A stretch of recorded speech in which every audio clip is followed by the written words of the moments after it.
Well, you look at this. We got the Dynasty 365 crew back together again. It has been far too long. Ladies and gentlemen, welcome to Dynasty 365, the Dynasty Fantasy Football podcast here at Fantasy and Frames. I'm your host, Jorge Edwards. With me, I got JT, got Aidan Weingartner.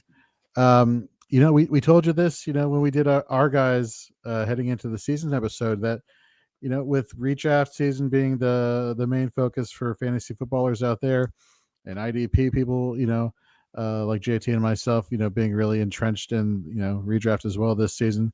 Dynasty kind of takes a back seat to a lot of people in the fantasy during the NFL season. Well, we get that. But at the same time, we like talking Dynasty, and we know there are people out there who love talking Dynasty fantasy football as well, which is why every month, at the beginning of every month, we're going to do our episode of 365 until around after the Super Bowl. And then you'll be seeing a lot more of us. Obviously, Dynasty season really heats up around that time. And, before you know it, you'll know every Wednesday at 8 p.m., JT, myself, and Aidan will be here to help you with all your Dynasty fantasy football needs. So everybody who's jumping in the various streams, wherever you're at, please follow Fantasy and Frames. And if you're on YouTube, subscribe to our channel. Hit the notification bell so when you're notified when Fantasy and Frames puts out fantasy football content. Also head over to fantasyandframes.com and check out all of our in-season articles and Dynasty articles and you name it, IDP articles, redraft articles. We got everything you need. We have rankings over there. We just do a lot of great things. Aidan does our waiver wire article during the season, so check out his work over there. Just a lot of great stuff. And of course, this is Fantasy and Frames Wednesdays, where we're going to have 3 back-to-back shows, starting with us, Dynasty 365. Then JT and I, we join Steve Hungardner, and Gary Davenport can't make it. He's still feeling a little bit sick. But we're going to Shoot the Gap, our IDP show, and then we're going to finish off the night with Fourth and Frames, our weekly in-season show. So it's going to be jam-packed. It's going to be jam-packed. And with that, let's go around the frames and say hi to everybody. JT, what's going on, brother? Hey, good to be here talking Dynasty once again. I know, Gibby, like you said, feels like we kind of ignore it once the season starts, but we're back at it here, trying to talk about a few weeks in now. Now we get a little bit clearer on what's kind of going with some of these guys on Dynasty space. Absolutely. Aidan, what's going on? I'm doing great. Jorge, I think you hit the nail on the head where everyone's got the redraft brain, if you will. But in my opinion, it's a little difficult to make trades in Dynasty leagues. People aren't as willing as in redraft leagues. So tonight we're going to give some people some risers and fallers that maybe they can pull off some in-season Dynasty trades. I know that's not always the case that people want to do, but we'll give you some players anyway. Yeah, so the purpose of this episode, as well as the episodes going forward during the fantasy football season, is we're going to go for month by month, and we're going to tell you some of our risers and fallers, the quarterback, running back, and tight end positions, and just kind of give you a quarter of the season breakdown of where we're at. And then of course, as we get to the end of October, we'll do not only October, we'll do September through October. As the more data we get, the more players we get, in terms of their performance metrics, we'll pass that along to you. And of course, we'll answer your Dynasty fantasy football questions, your trade questions. So throw them up there. We're up here for the next hour. Like I said before, Shoot the Gap takes over, and then Fourth and Frames. And with that, gentlemen, let's get into some plays and fades of ours wow, I'm confusing shows. Risers and fallers of ours. There we go. At the quarterback position. Aidan, why don't you get us started with a Dynasty? Yeah. Let's start negative, but then end positively. So let's start with a Dynasty faller for you at the quarterback position. Okay, quarterback positions. I got to reshift here because I had riser. I think we all kind of agree with this, just talking pre-show, but I'm going to go Arizona Cardinals QB Kyler Murray. I've basically been talking about it for months now. I just don't, coming into this season, I didn't see the appeal with Kyler Murray, and coming out of September 2025, it's even gone more downhill. Everyone says, they're rushing. We can stop at that. Like, not to single anyone out, but that hasn't been there in like 2 or 3 years now. Post ACL tear for him was pretty gruesome. And then number 2, I know they have Trey McBride and Marvin Harrison Jr., but the Cardinals, like, much to my surprise, and should be you as well, they did absolutely nothing to address the wide receiver position for Kyler other than Harrison. I'm not including Bride. I'm talking about actual wide receivers. They could have upgraded from Greg Dortch and Zay Jones and Michael Wilson, but they didn't. So it's just Marvin Harrison Jr. and nobody. And if the rushing isn't there for Kyler Murray, which it hasn't been, which is the floor, there's no ceiling there. On a weekly basis, he's like a low-end QB2 for redraft purposes, but for Dynasty, I'd be looking to get out right now. I think you can still sell him for a late first-round pick for name value alone. And you can say, like, hey, he still has rushing value. He's going to be contractually tied to the Cardinals at least for a couple more years, or maybe the Cardinals find a way to trade him this offseason to eat some cap, and he can be in another one of those QB reclamation projects. But I don't know. I don't care what situations he's in, Cardinals or otherwise. I'm just not in on Kyler Murray. I've been saying his whole career he's a bit overrated. And I think people have come around to that and kind of agree with me. But I just want to move off of Dynasty and get an asset, especially if I'm a rebuilding team, just kind of reset with my QB position, if you will. So I think we all agree with that just based on our conversations we've had over the last handful of months and now. JT, before we get to your assessment here of Kyler Murray, Aidan, I want to come back to you for a second. We talk about, you said it just there. You want to get off the Kyler Murray train and just kind of reassess and build value elsewhere. Before it combusts, yeah. Yeah, but, whether it's building up draft capital and rookie draft picks or, packaging Kyler Murray in a player trade here. If you're the Kyler Murray manager, let me ask you specifically, obviously, because this is, my question will be a general question, which if there's no context, then it doesn't really matter. But so from your perspective, what would you consider a fair package for you to give? Like, if you're trying to sell Kyler Murray, what would you accept? Like, what is the least and most you would accept there? Obviously, the higher if you get a late first round pick, you're taking it, right? But like, what is the realistic expectation for you for Kyler Murray to get him off your roster? So if I got a high second round pick and a meaningful player, I'd take it immediately. If we want to take the whole first round pick out of it, if someone doesn't want to do that, I'd want a high second round pick and a meaningful player. Yeah. So when you say meaningful, like somebody like from like a 1 to like a flex worthy option from week to week, or are we just talking like a good enough contributor, not some like throw in to get the deal done. Okay. JT, what are your thoughts on Kyler Murray? I gotta agree with Aidan pretty heartily here. Kyler Murray, I've not loved him as a QB, but he did have that rushing upside for fantasy. That was nice. You know what I'm saying? You're like, oh, okay, well, at least I'm getting, fantasy production. Now the problem that the fantasy production is slipping. Now you're starting to notice his poor quality play at QB, and you're like, oh, so he's not playing well and he's not scoring me fantasy points. Well, that's it's a hitting both things that you don't want to see. At least you can say, hey, he's scoring me fantasy points, even if he looks bad in a game, but he's not doing either right now. The guys next to him in scoring, and again, usually you don't want to jump too far ahead. We're only 4 games of the season, but I think at this point we know who Kyler Murray is. We've seen him enough year after year that I think you know what you're getting now at this. Look at it, Kyler Murray. I think he's 28 years old. You look next to him right now, PFF per Fantasy Pro scoring, he's 15th among QBs, next to Aaron Rodgers, Geno Smith, and Spencer Rattler. And then Justin Fields, who missed a game, so that doesn't even count because he'd be way ahead of those guys. And then Tua. So you're telling me all the people who don't like Tua, don't like Sam Darnold, are like, oh, no way do I want Geno or Aaron Rodgers, are in on Kyler Murray right now? I don't see it. I'm like with Aidan. If you get a team that's got one of these QBs getting hurt or they don't have a second QB that's doing much for them, and they're like, hey, I'll get out for a younger asset, I'm selling Kyler Murray right now if I can, especially if my team is not like in the championship hunt and he's my second QB and I have to have him. I'm looking to move him. I'm saying what Aidan's saying. I would even move him if somebody thought they were getting a younger, better quarterback. I would consider moving him for like Aaron Rodgers and Geno in a pick. Like if you can get a high enough pick and then get one of those guys in return just to kind of help you out for the rest of the year if you're still in contention and you're getting rid of Kyler and you're like, I got to have at least a guy to fill in for him. I think you could do that.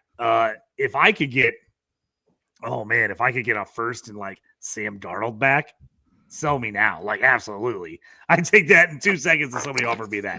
So I just think I just think you're going to have to get out on him sooner rather than later for dynasty purposes. Or I think if he continues to falter, I think you're going to see his value continue to drop. So that's where I'm at right now. I'd hate to be taking like a late second for him next year.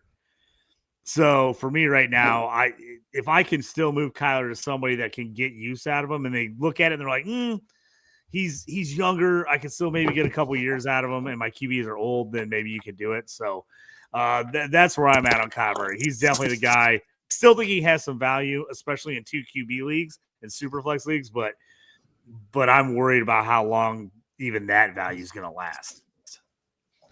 All right. Let's get into my Dynasty Faller here. And this one sucks, man. Like it sucks. CJ Stroud, Houston Texans, DLF ranking and Superflex quarterback 9, keep trade cut ranking and Superflex quarterback 14. So far on the season, he is the quarterback 27 in points per game with an average of 13.9. Let's talk about his performances the past couple of years, right? Or let's go back to what seems like is trending to be his outlier year, and that is his rookie year. Over 4,000 yards, 23 touchdowns, 5 interceptions, was averaging 18.7 points per game. You go back to 24 with the same offensive coordinator, before they got rid of him this past offseason, same offensive coordinator. He dropped down to 27 yards, 20 touchdowns, 12 interceptions, averaging 13.7 points per game. So now you started to think, okay, well, what the hell? Have teams caught up to the scheme? Have teams figured him out in this offense? So they go ahead and they get rid of, the offensive coordinator. They bring new guy in, and what's happening so far? He's playing worse. We have so far in the season 832 yards this year, 4 touchdowns, 3 interceptions, averaging 13.9 per game.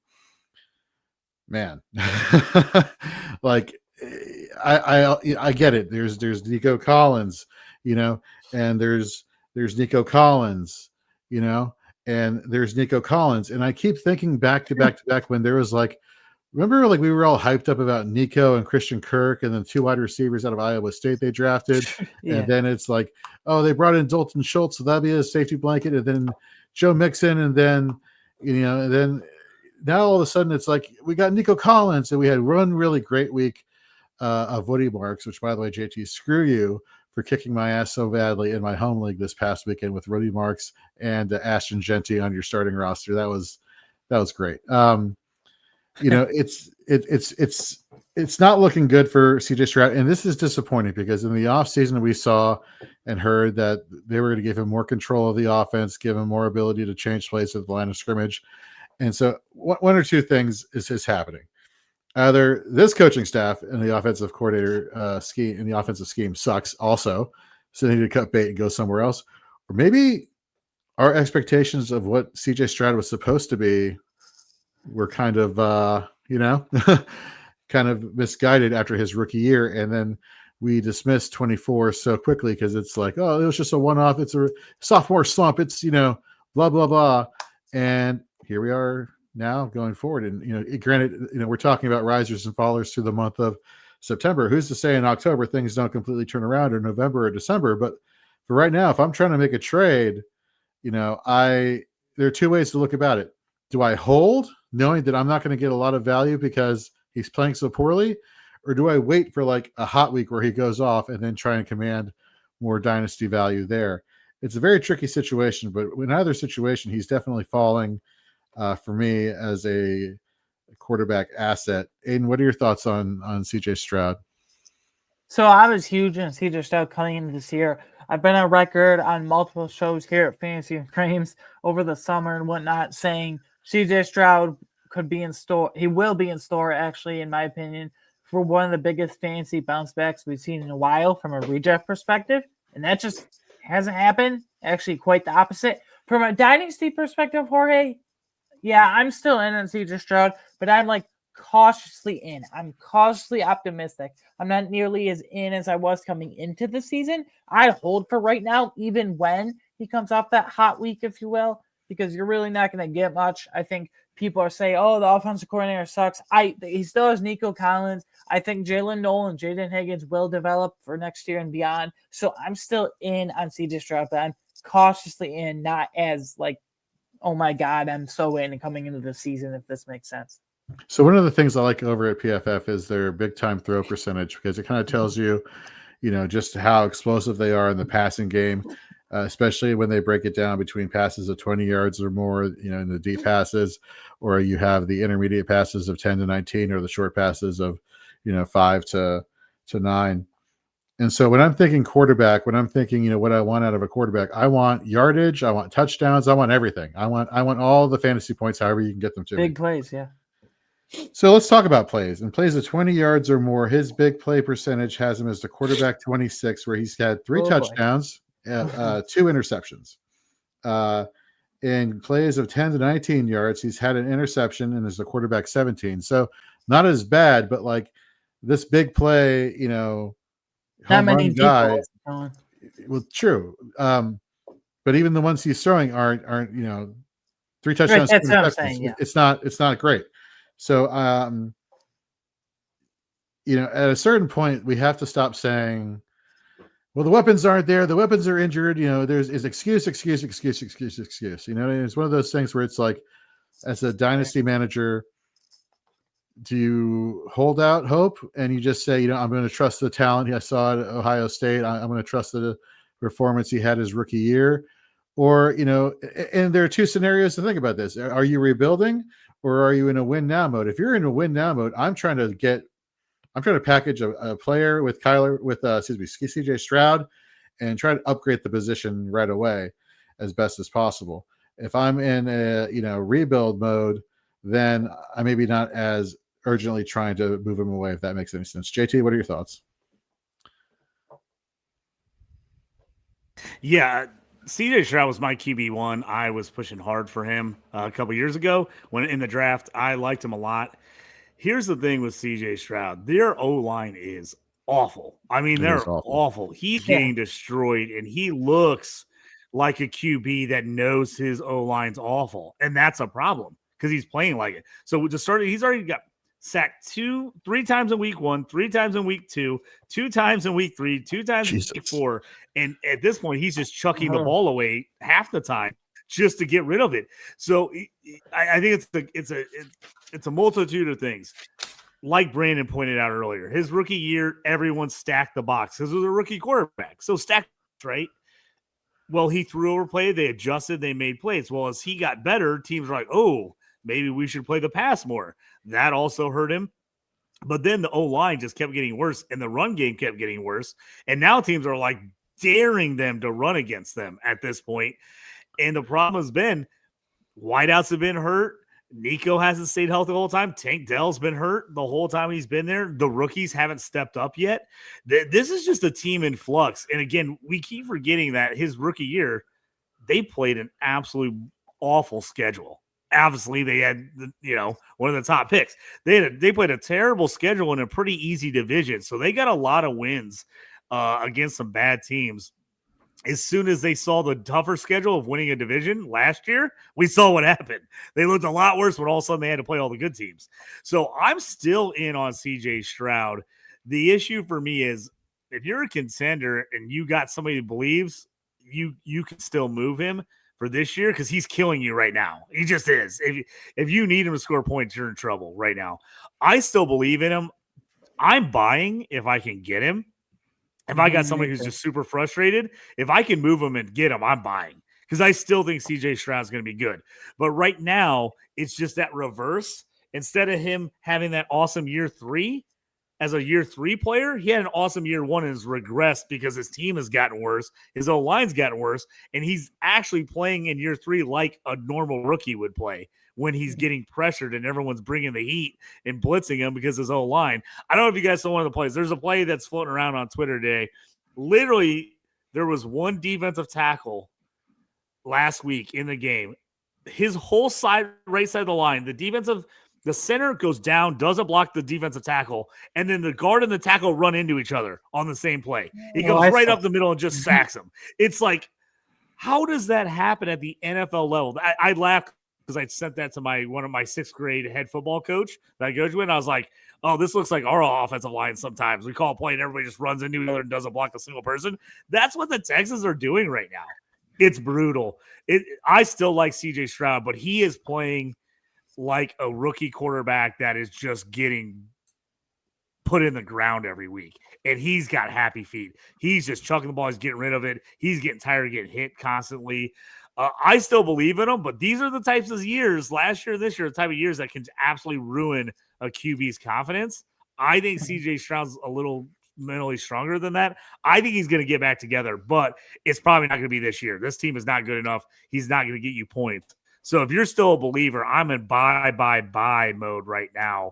If I have him, if I got a great offer for him, I would move him. I'm probably holding if I've got him, though, because unless somebody comes after me with something good, I just don't know if you can get the value right now of what I think he could possibly be worth here in the near future.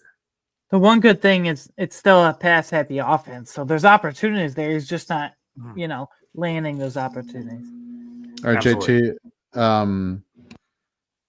We went over your Faller. No, QB or no? We're still waiting for. I think. Yeah, I was with Kyler Murray. Kyler Murray was my Okay. Faller. He was my big time Faller there, and I just jumped on with you guys on the other ones. Gotcha. All right, Aiden. Let's get to our riser at the quarterback position. Okay. Your riser for the quarterback position, I should say. Yeah. So this kind of shocked me because I was like so out on this player. It's Indianapolis Colts QB Daniel Jones. So he signed a 1-year, $14 million deal in Indianapolis. I'm like, okay, is there something going on here? Because that's not just like strict backup money. But number 2, I'm still really high in Anthony Richardson. Not now. I mean, at the time, early this year, rewind to March, I was still very high in Anthony Richardson.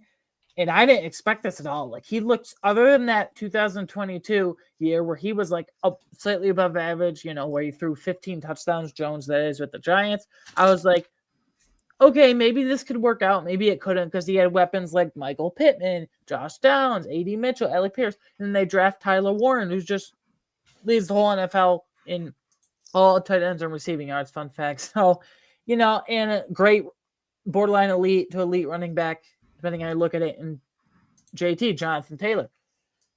So I was kind of not confused, but I didn't know how to feel about this guy because I've never thought he's that overly talented. But now, like, he has sneaky rushing upside. He's shown this year that, like, basically anyone that leaves the Giants has success somewhere else. We know Saquon Barkley did it. Defensive back Xavier McKinney did it. I know this isn't the IDP show, but I'm just saying. Hey, we'll take it. We love it. We're IDP junkies, so Yeah. Daniel Jones going to the Colts, like, he has multiple weapons for the future. He has sneaky rushing upside. So a player I was totally out on just like 6 months ago, 6 months later, aka now, I'm very much in on, surprisingly. So I got to go with Daniel Jones as my biggest QB riser through 4 weeks through September of this season. Nice. JT, who's a riser for you at the quarterback position? So this one might seem slightly premature, and I understand that. I was trying to stay away from a lot of the young guys, but this one I just think is you're in prime time right here. It's Jackson Dart for the Giants. So they go to Jackson Dart. Not a huge game week 1, but you saw the talent. You saw the ability. He gets the win. And we all know, regardless whether it's justified or not, QBs, if they get wins, people feel better about them, even in fantasy. Even if you look at the stats and you're like, well, the stats are okay. You're like, no, he beat the Chargers at home. First career game. He's rising up people's boards now. He was a guy that you could get in a reasonably cheap deal as a throw-in a couple weeks ago, depending on what you're doing on QBs in your league. I think that first game, while the stats aren't amazing, they show you what you can get with him, even with the Malik Neighbors injury, which is another reason why I think his stock is going to go up. So you look at last week against the Chargers, a really good defense. He went 13 of 20, nothing to write home about, 111 yards, average. Threw a touchdown. But here's where I think we're underestimating Jackson Dart. 10 carries, 54 yards, and a touchdown. I think Jackson Dart's more of a runner than people give him credit for. Ole Miss didn't really have that type of offense. They basically had him as a drop back and then only scramble if he had to on a 1-2 read offense. So he was chucking the ball. So there was a lot of times where he didn't have to run or need to run. I think the Giants are going to use him a lot more in the running game. To me, if you could get him and another player or a second round pick for Kyler Murray, boom, give it to me. Give it to me right now, because I think he's got higher upside rushing than Kyler Murray. I think he could be that guy that Kyler Murray used to be for us, and I think you can get that. Stats. Yeah, I agree. I don't think that's asking a crazy amount. So I'm here to say, if you liked or you got into, you think Jackson Dart could be the guy, to me, now's the time to buy. He's a riser, and he's going to keep going up as long as he looks even semi-decent. And I think the rushing upside is going to be there. And I think it's going to be tantalizing to people that can stack him with Neighbors or know that Neighbors is out the whole year and he even looks remotely okay without Neighbors. I think people are going to get excited and the price is eventually going to go up. I love it. I love it. I love it. All right, let me go to my quarterback riser. Man, it's so hard to Drake May. Like the guy, he doesn't do anything like super splashy. Like he's not throwing you like these, like he's not throwing it all over the field. He's not, the heir apparent to Brady. What he does though is he just produces fantasy points. Like he just throws to the open person. He doesn't throw it far. He only has an average depth of target of 7.4 yards down the field. But we've seen that when he has been given the opportunity to, he can push it down the field. He's quarterback 5 on the season in rushing TDs and quarterback 10 in rushing yards, which that's kind of crazy. I would have swore he would have been higher up the list. But to each your own. DLF has him in Superflex leagues as the quarterback 13. Keep Trade Cut as the quarterback 6. Currently, he is the quarterback 4 in points per game with a 21.5 point per game average. Quarterback 13 in big time throw percentage, of 20 yards or more. Here's this is an example of where I find value in the quarterback position here for Dynasty. We talked about the pieces that CJ Stroud does not have around him currently. We're hoping these young wide receivers develop. We're hoping, the running back situation is finally solidified with Woody Marks. We're also hoping in New England that they eventually get better, more consistent wide receiver play. We're hoping that TreVeyon Henderson finally explodes and has his breakout game and he finally takes over. We're hoping both quarterbacks, there's a lot of hope. Okay. The only difference is that Drake May, with not a lot of great things around him, a lot of pieces around him, is the freaking quarterback 4. You know what I mean? Like, who can do more with less? And so that's why I have him as a riser so far this September. I would never have thought in a million years he'd be a top 5 quarterback in fantasy. But he's doing it. And I would have thought, quarterback 10 in rushing yards. That's the thing that gets me. I could have sworn he would have been like a top 5 quarterback or top 6 quarterback just because of the fact that he needs to be more mobile. But you got guys like, Baker Mayfield ahead of him. You have other quarterbacks. You have Justin Herbert right around that area. Like it's crazy. It's like quarterbacks I wouldn't think would be like super big rushing quarterbacks. They have been that have pushed him down the list. But if this is the floor we're getting with Drake May, quarterback 4 in points per game, like, can you imagine what that's going to be like? And so trying to acquire Drake May now is going to cost you. It's going to cost you. The question you have to ask yourself is from 2 things. If you're rebuilding, is it worth giving up all the assets to go get a Drake May and then have nothing to build for in the future? Conversely, but if you believe in him and you're willing to play the long game as Dynasty, we like to think about things from a 3 to 4 year window.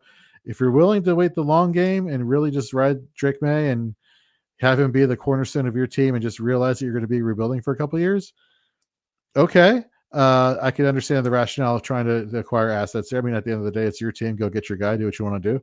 But if I'm a contender and that's the last piece of the puzzle, I will mortgage the house to get Drake May because I want, especially in Superflex leagues, I want that guy whose floor, folks, is quarterback 4 in points per game. Like, the court rests. Jorge, you're all over this one. Jorge, you're all over this one, man. And Drake May with just pieces, not great pieces, just random pieces around him, has looked good. And he's shown that he can produce without everything great. Now, I'm going to run a stat to you, and you're going to freak out when you hear this stat and realize how good he is playing, right?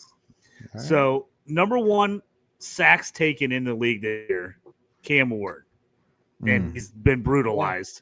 He's been brutalized. He's already been sacked 17 times in 4 games, people. 17 like times. 4.5 a game. Oh, yeah, he's getting murdered.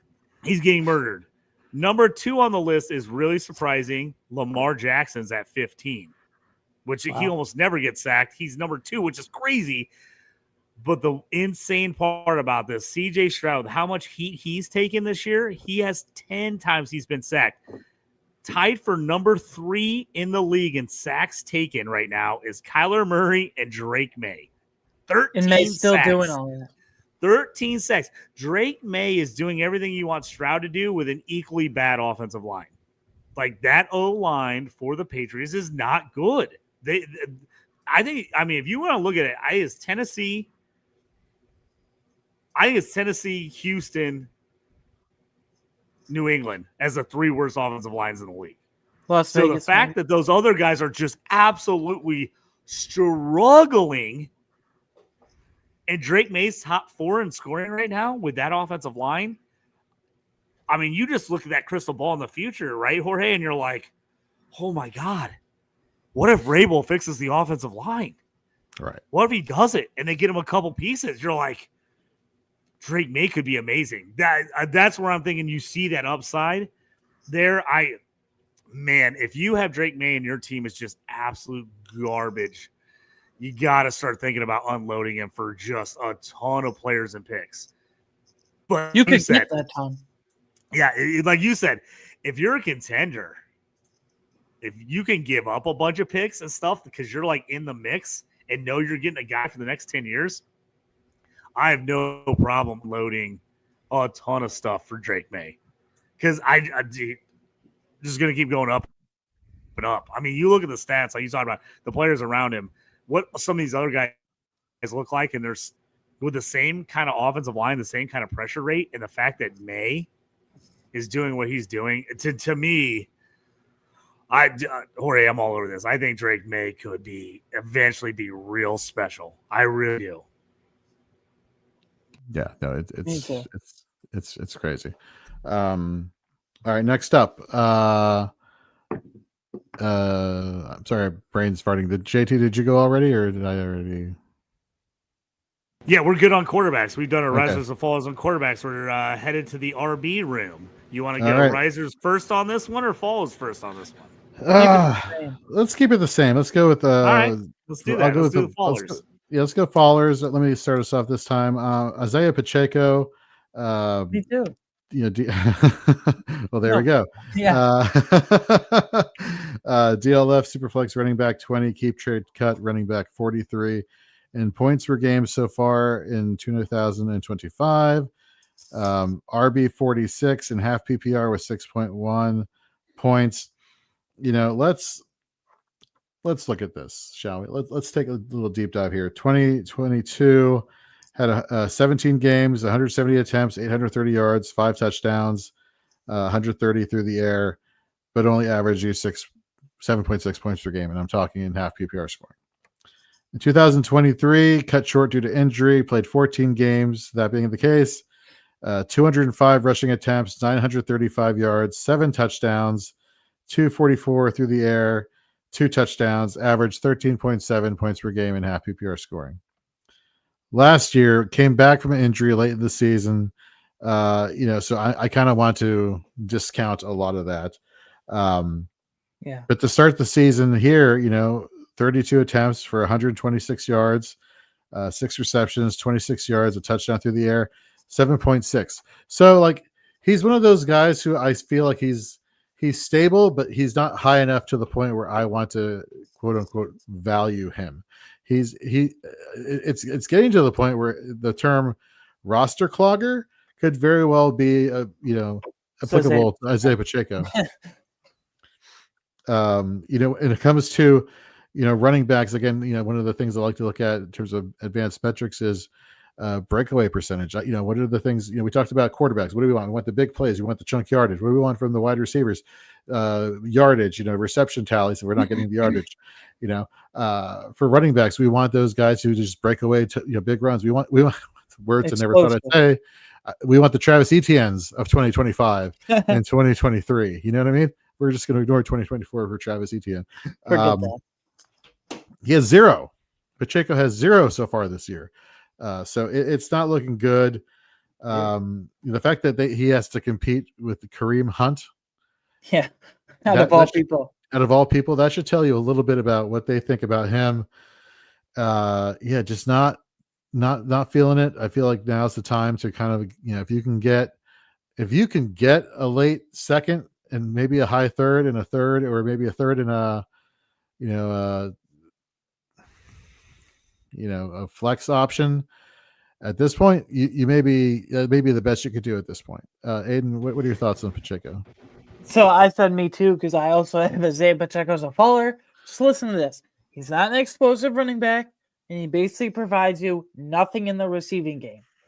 And most dynasty leagues are PPR, at least half PPR these days. So what does that really do for you? Nothing. And Isaiah Pacheco, 2 years ago, he was a huge buy in the dynasty streets. Oh my God, I want Isaiah Pacheco. Now it's like a disgusting situation. He's in a disgusting, gross, ugly split with Kareem Hunt right now. And then there's reports that Bashard Smith could get more work, and then it could be a 3-way committee. I just get out from underneath this before it gets real bad, because he's a free agent too after this season. I don't think there's any way in hell that the Chiefs, to put lightly, that the Chiefs re-sign him, just because, like, I don't know. I think the future of this backfield is going to be Bashard next year and beyond, Bashard Smith and some high-end draft pick. And Pacheco, like, let's not forget, he literally broke his leg last year. Last year, the excuse, well, let's just throw down the stretch out the window because he came back when he probably shouldn't have when he broke his leg. Well, now it's still affecting him. And I think this broken leg thing could very well impact him for the rest of his career going forward. And the way he runs, his running style, I don't know, he gets injured a lot just because of his, hard running style, down in, down out, and he gives you nothing in the receiving game, basically, for all intents and purposes. So I'm just out. I'd take a third in a late second / early third, plus a strong flex play as well, or even a decent contributing piece flex play at least. But I don't know. The future of this backfield in Kansas City with Pacheco being a free agent, I think is going to be Bashard Smith and some high-end draft pick. And I don't think Pacheco could very well not go to the wayside, but he could be in a split whatever team signs him in March, this offseason, the free agency. I don't know if he'll ever be a lead back again. I think that 1 to 2 year stretch in the first couple of years of his career in Kansas City was special, and I don't think he'll ever come close to recapturing that. God, just take it easy. Yeah. Like let him. Jorge, I'm just backing up your stats. I know. I am aware. I'm just giving you a hard time. I know. Jorge, I was out on Pacheco coming into the year. I made a bunch of trades in a league where I was struggling with injuries. So I went and took on a bunch more injured players.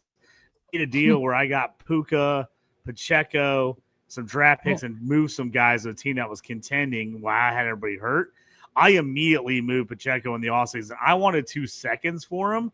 I couldn't get 2 seconds, but what I did get was an early first, and I was able to flip a late second for a mid-second. So I was able to get an early second and a mid-second for a late third. You really wanted to move off Pacheco. I feel like I stole it because I don't think you could get that now. I don't know if anyone can give you that. Absolutely not. So I'm out on Pacheco. I was out before the season. You got your nice little run from Pacheco. Like anybody picked him up as a rookie, like you crushed. But I don't see a future for him in Dynasty. I really don't. So I agree. He's a faller for me. If you can get out from under him, do it. Yeah. Who's your faller at the running back position, JT? So me, I know I said I wasn't going to talk about a bunch of rookies, and then I went and picked a bunch of rookies. To me, right now, we are on severe watch with Caleb Johnson for the Steelers. I wasn't huge coming into the season with him. I didn't love him. I know there's some analysts I know that really liked him, so I tried to talk myself more into him. Plus, as a Steelers fan, I tend to overreact and overlike Steelers players more just because they're on Steelers. When they drafted him, I was like, we just downgraded from Najee to Caleb Johnson, and people thought I was crazy. They're like, people thought that's what he would do. Yeah, I mean, people were like, oh, that's a 1-for-1 trade, Caleb Johnson for Najee. I'm like, Najee a first-round pick, Caleb Johnson a third-rounder? I'm like, I don't know about this. Iowa, just dominant offensive line. He was running through the biggest holes ever. Yeah. And my biggest worry for him was watching the film, he got to run downhill before getting touched, get his speed up, and just take it to the house. I was like, anybody who's watched the Steelers the last couple of years is like, that doesn't happen at all. Nope. You get hit 1 yard behind the line or at the line, you got to make a guy miss, and you got to fight for extra 3 yards. He was not good at that in college. He got taken down way too easily. I was too many arm tackles. If you put him on a dominant offensive line, I still think he's a good player. But, man, my worries were with him. And I usually don't want to overreact because I'm like the king, like, don't overreact too early about rookies. But I'm worried about him. Kenneth Gainwell last week looked really good without Tyler Warren. You thought with that Jalen Warren, excuse me. And you thought, okay, they're going to work in Johnson a little bit. Man, he barely got any touches. I mean, he was active, but he didn't do anything. He played, but he barely got.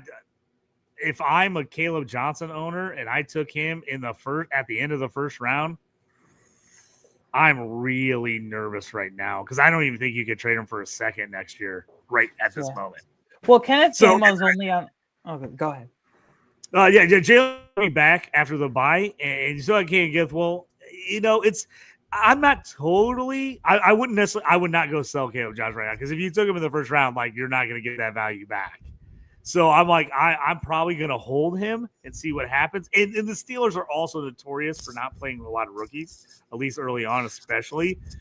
Yeah. But I had my concerns about Caleb Johnson beforehand. Now I feel like my anxiety about him is just going up and up every week. Like, is this guy ever going to be a piece? I think he could be, but man, if you took him early and you took him over a couple other right now, if you took Caleb Johnson over Cam Scatterbo, you're like kicking yourself. You're like, oh my God, why did I take Cam Scatterbo? So that's why I'm saying that's why he's a faller for me. I think a lot of people in the Dynasty community are just completely out on him. And it's unfair to do that 4 games into his career.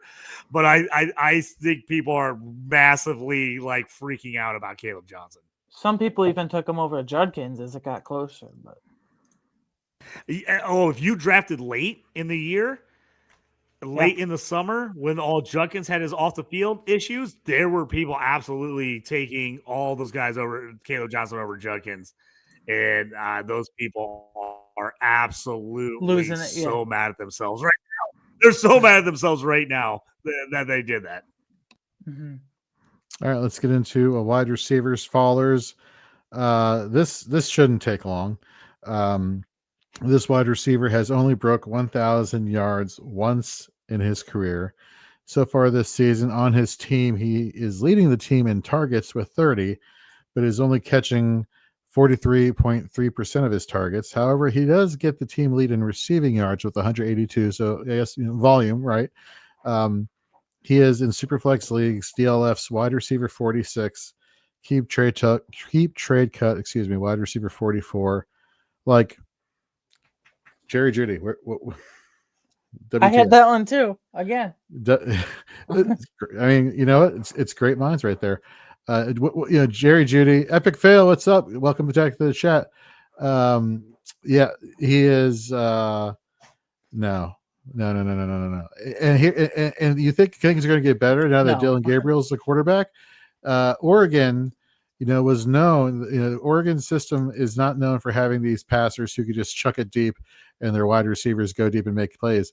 The whole point of the Oregon offense is to get these short to intermediate passes going, and they get these playmakers who can then take it to the house, whether it's yards after the catch or yards after the catch per reception. That is what Sean Payton liked about Bo Nix last year, because that's the offense that Sean Payton runs. So a lot of Jerry Jeudy's success last year, which was when he had over 1,000 yards, is because he had famous Jameis chucking in the ball downfield, like all the YOLO balls were going into Jerry Jeudy. He's not getting that. We thought we were going to get that with Joe Flacco. Cedric Tillman was getting passes. You know what I mean? Jeudy is just not separating enough, and now he's getting a quarterback who's not throwing it into his wheelhouse. Like I don't even know what I would. If somebody offered me like, I'll offer you a triple cheeseburger from McDonald's for Jerry Jeudy. Done. I don't even want like I like those football draft capital. I just want the food. I'll give them to you. I'm a double cheeseburger for Jerry Jeudy. Well, not maybe a triple, just a double. Maybe a triple. I don't know. We'll see. We'll see how hungry I am. But what do you? Yeah, exactly. Yeah. Well, no, that's a triple cheeseburger and a double cheeseburger for Jerry Jeudy. I think I'm being too greedy at that point. Aidan, anything you want to add to Jerry Jeudy? Yeah, I just, other than Judkins, I was never in on Tillman. I was never in on Jeudy. Yeah, I don't know. Like, it's seeming like more and more, actually, it is a fact now that last year was an anomaly for Jeudy, and everyone's saying, oh my God, he had 1,000 yards. Yeah, guess how long that took him? 5 years as a quote unquote star first round pick out of Alabama in 2020. He didn't hit 1,000 yards until his 5th season in the NFL. Before that, he was hovering over 800 something, 900 something, give or take. So I don't know. I'm just out, and I think this whole Browns offense, even if they draft a QB next year, like even worse, because I don't know how valuable this like whole Jerry Jeudy stock is, if you will, because like I think they're just gonna get massive upgrades to replace him anyway, and this offensive line isn't great to begin with, and this coaching staff's going to be out after this year, and then who knows what his value even is at that point. You really think that the Stefanski's he's done? He's going to be out of here? I don't know. Like we keep giving the excuse, rightfully so, of the Watson thing set them back. The Watson thing set them back. But like, at what point do the excuses stop and you just like move on and get a new coaching staff in there? Like, at what point does the crutch stop, if you will? Hey, you preaching to the choir, man. That's my whole take behind CJ Stroud. So, JT, what are your thoughts here? Because we're running short on time, I agree with you guys 100%. I'll move on to my guy, whatever, because I have nothing to add to the Jerry Jeudy conversation. All right, who's your guy? Who's your faller at wide receiver? My faller is AJ Brown. He is trying to get moved in every dynasty league I'm in. People are pushing. People have AJ Brown are like spamming the lead. The whole league with AJ Brown trades. Let me just run some numbers. This is ugly if you're an AJ Brown owner. Currently tied with Juju Smith-Schuster for scoring and Fantasy Pro scoring. Both of them have 14 catches for 151 yards and 1 touchdown. Exactly the same. Juju waiver wire, you almost owned in 4.7% of leagues. AJ Brown 99.8. A big chunk of that production from Brown is one game, by the way. One game. Exactly. I was just going to say that. If you take out the 6 catches for 109 yards and a touchdown against the Rams, you take his other 3 games this season, he has 8 catches for 45 yards and no touchdowns. 8 catches for 45 yards and no touchdowns. It's time to start freaking out about AJ Brown. If your league is not aware that you should be freaking out about him, you should be freaking out about him and trade him. Like, AJ Brown is a problem. It's not only just AJ Brown in general. The Eagles just are not throwing the football. They're just not throwing the football. And even if they are, you've seen him. He's gotten targets this year. It's not like he hasn't got targets. They just can't complete any targets to him. Last week. Yeah, like I say, last week, he gets 9 targets. 2 catches, 7 yards on 9 targets. That's insanity. I'm out on AJ Brown. I'm giving him away. Let me just preface with that. I'm not giving him away, but man, You want him gone. If we see this in the next You wanna couple get out. weeks, his value is just going to absolutely plummet if it keeps up this way. So if he has one more big game, get it out there and start trying to sell. You could probably still get a first-round pick for him just off a name alone and what he's done in the past, though. Right. Depending on your league, I think you can. I've had some people offer some fairly good offers and for like younger guys, and people are like not biting in Dynasty. If I've had people I've seen people trying to trade him and trying to get like BTJ back or neighbors trying to trade him in a first, and like people are like no. So so you definitely can probably trade him for picks, especially someone that thinks he might give him a boost at the end of the year. But you can absolutely not move BTJ or AJ Brown for any of those top 1, 2, 3 year dynasty wide receivers. Nobody's moving those guys for him now. So I noticed we've skipped over running back risers. So let's quickly just do a quick around the frames. Like, who are we taking as a riser? Mine is Zach Charbonnet, DLF Superflex RB33, keep trade cut RB31. We look at snap percentage so far this year. Kenneth Walker 44.6%. It's Zach Charbonnet's 40.4%. You look at yards per carry, it's a little bit deceiving with Charbonnet. You take away the Pittsburgh game where that was, how often is he going to get 0.1 yards per carry? I like to take that away. 3.6 yards per carry on the season, which has him right around running back 32. He's getting all the red zone opportunities. We don't know what's going to happen with Kenneth Walker from week to week. It really feels like, oh, he's an injury away from not being there. We're seeing the gap closing and snaps. It's, he is a great flex option. That's what you want. You want a running back who's in scoring position as on an offense that's predicated on running the ball. So he's definitely a riser for me. Aidan, who's your riser at running back? You knew I wasn't going to get out of here tonight without talking about this guy. It's Cowboys running back Javonte Williams. Nice. Yeah. I don't know.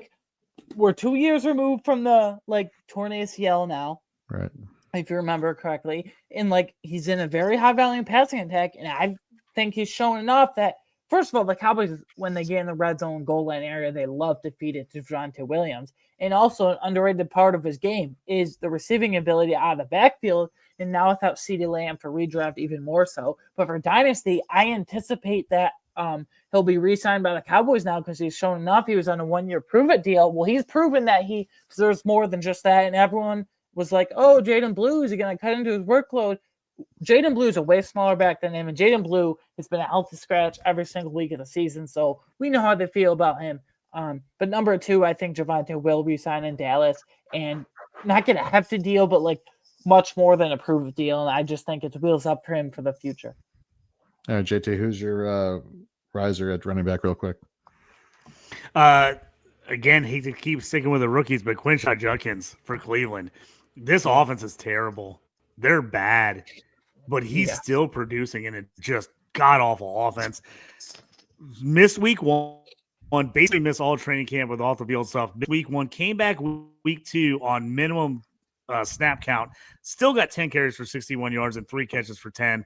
Week 3, 18 carries, 94 and a touchdown in the upset win over Green Bay. And then in Detroit, again, they got smashed, but still 21 carries, 82 yards and a touchdown, plus 4 catches for 33 yards. Quinshon Judkins, people were kind of out on him. They weren't sure. They're like, the receiving game's not going to be there. He'll never play third downs. I think he's showing he can catch. He's already got 5 catches in 3 games. Quinshon Judkins, I'm to the moon on Quinshon Judkins. I think he's going to be awesome, and I just think this team is going to be bad for a long time. And I think they're going to lean heavily on Quinshon Judkins week to week to week.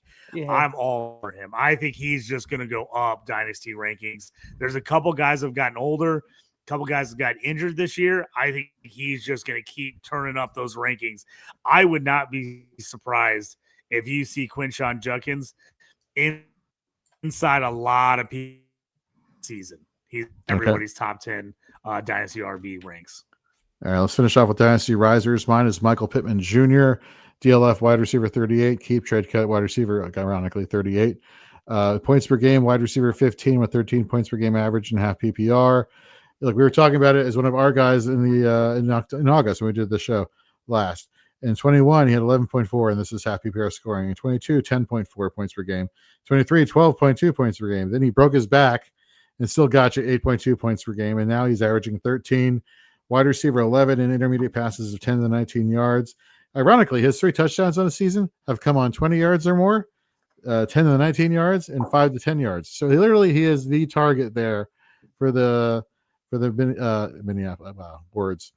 Indianapolis Colts. More respect should be given to Michael Pittman. If you're going to tell me it's because he's 5 years into the league, like he's 27, like the guy is like hitting his prime. So definitely somebody who you're just finding consistency. And he's not that wide receiver that necessarily needs to get you the targets. He's just the target hog, or the touchdowns rather. He's just a target hog. Like, sorry, Josh Downs owners, managers, whatever. Yeah, it's Michael Pittman to the moon, as the kids say. Ugh, I feel horrible. We're bringing that back. No, I'm not. Pittman's been the man for the Colts. Like Josh Downs, I love Josh Downs, but man, Daniel Jones likes those intermediate routes. He loves Pittman. Pittman was just going so late in leagues, and his value was down. I think it's going back up, especially if Daniel Jones holds this job. I think he just continues to rise. I feel like he's been underrated like his whole career anyway. All right, Aiden, who's your riser at wide receiver? Yeah. Los Angeles Chargers wide receiver Quentin Johnston. I think we're all in agreement on this as well. This was how, number one, as a prospect in 2022 draft out of TCU a couple years ago, I was way below consensus on Quentin Johnston. I did not get the hype whatsoever. But number two, for fantasy, redraft, dynasty purposes, whatever, this is how low I was on him. Last October, so literally at this time last year, 2024, October, I sold Quentin Johnston to my friend in a dynasty league for a 3rd-round pick. Washed my hands of him, was done. I'm not necessarily regretting that right now because I'm loaded in wide receiver at that league, but that's just to paint the picture of how out I was on him, just a 3rd-round pick in return. Like, I thought, like, Ladd McConkey, he had a sensational rookie year, and they're in a run-heavy offense, so is there really room for a number 2 receiver? And then the second point I want to bring up is they drafted Trey Harris, and I thought he was going to replace Quentin Johnston as that true X receiver on the outside. Even KLS, Keandre Lambert-Smith, as a deep pull, was kind of like getting run over Quentin Johnston in training camp and preseason. But it looks like, so Keenan Allen's in a 1-year deal with Herbert and the Chargers. It looks like this future receiver core for next year and beyond in the Chargers is going to be Quentin Johnston, Ladd McConkey, and Trey Harris, which is very exciting. And I assume Marion Hampton can catch passes well out of the backfield. But I think 1 through 3, they're very good at receivers. So Quentin Johnston, he leads the Chargers in targets, catches, and receiving yards right now over Keenan Allen and over Ladd McConkey, which is shocking to me. But I'm cautiously optimistic, very excited for the future with QJ. What about you? Who's your riser here, JT? I'm in the same boat with guard. Johnson's my riser. Same thing. I was completely out on him like Aiden. I didn't see it. I thought he was a terrible 1st-round pick. Me too. Trading him or getting rid of him anywhere I had him. Man, he's looking like a totally different receiver. They're finally using him right. I love Herbert. Anybody attached to Herbert is a buy for me because I think Justin Herbert's fantastic. So Quentin Johnston to me is, this is just looks so good. Looks like the number 1 player on that team. Johnson's the guy. All right. Well, folks, that's going to do it here for Dynasty 365. We really appreciate tuning in. Like we said at the beginning of the show, it's Fantasy and Frames Wednesdays. We got our IDP show next, Shoot the Gap. Then we got 4th and Frames, our weekly in-season show at 10. You'll catch us here back November 1st, where we do this monthly. We'll be going over our risers and fallers for October, as well as throughout the course of the season so far. Brandon, Epic Fail, love you guys in the chat. Thank you for supporting us as always. And for everybody else, make sure you follow us at Fantasy and Frames wherever you're watching and or listening to this show. So for Aiden, JT, I'm Jorge. We'll see you next time.